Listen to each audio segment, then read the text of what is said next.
In the motherland, it's time for Three Buys and a Bail Europe edition. We'll hear with the trades today. Gina Sanchez, Lido Advisors Chief Market Strategist and a CNBC contributor.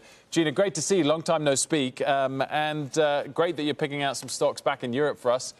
First one, you've gone with Roche, which is, of course, the Swiss pharma company. It's off about 6% so far this year. Had modest guidance for the year ahead. Bank of America saying it's one of the most well-held large stocks in Europe. Why do you like it here?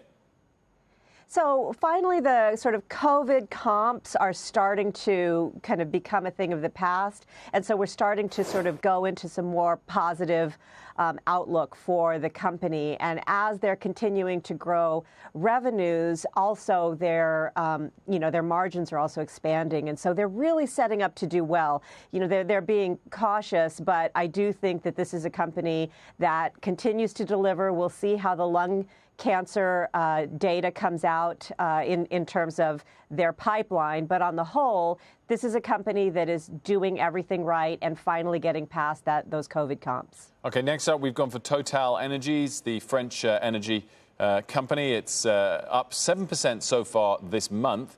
Morgan Stanley and Bank of America name it a top pick in the oil space earlier in the year, and the stock hasn't got a single sell rating at the moment, which might be a worry. But you still like this one, Gina. I mean, talk us about the valuation as well, because I always think when you see valuation discounts, Europe versus the US, you can kind of explain them at times. But on energy companies, the companies really are very similar. It's not like tech, where US tech is just a lot better.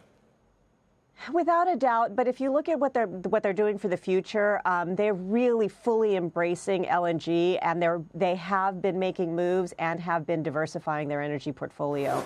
So, in terms, it will take years. This is an energy company. This isn't the sort of thing that you can really turn around on a dime, but they are doing all of the things that you need to create a better energy and more diversified energy portfolio for the future. So that long run story is probably what's propelling this story, and it will take time for that to work out. But they're still a solid energy player. And I agree with you. There's very little difference right now. But small moves now could actually mean very large moves in 5 or 10 years' time. And like Roche, both have good dividend yields. Let's go on to the next one. Another buy from you, Anheuser-Busch InBev, ABI, also known as Bud, in the U.S. listing. And they're up 13%, the U.S. shares, since the company announced a 1 billion share buyback program last fall. The stock's pretty popular with the street. It's got 13 buys, not a single sell rating, according to FactSet. Gina, we've seen the industry as a whole, though, Diageo, for example, come out with some profit warnings of late. So talk us through why you like this one.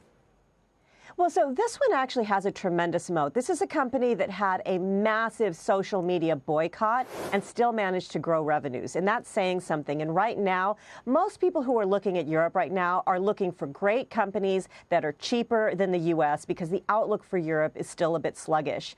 And this is a cheap company with a great moat that shows that they can survive just about anything, because that was a pretty big hit. I think for sort of total value, there's a lot of unlocked value here. And now we're going to go for the one where you think we should be sellers, a bail, and that's Arm, which was our mystery chart that we were talking about earlier. Shares are up 70% so far this year. Mizuho recently raised its price target on the stock by $60, citing an attractive long-term roadmap ahead. I mean, Arm obviously is a great innovator. It's got exposure to the AI theme, which is why it's taken off this year. But quite a few pointing to that all of a sudden jump in the chart, which we just showed, as being something that's kind of unsustainable. You're absolutely right. This is a great little stock. So it's not that I don't like the company. I think what they do is great. They make, less powerful chips, but they're very power efficient. And so, they're great in smartphones. They're great. They're moving into electric cars. And so there's a good story there. But 84 times earnings, I don't care how great you think the outlook is. There's no way. They're not a huge, powerful chip maker. They're going into a lot of smaller, sort of smaller stories and expanding at the margins. So how they're going to get over an 84 times earnings, 84 times multiple, is going to be a real challenge. Arm Holdings from Cambridge, England. It's a sell, according to Gina Sanchez. Gina, thanks so much.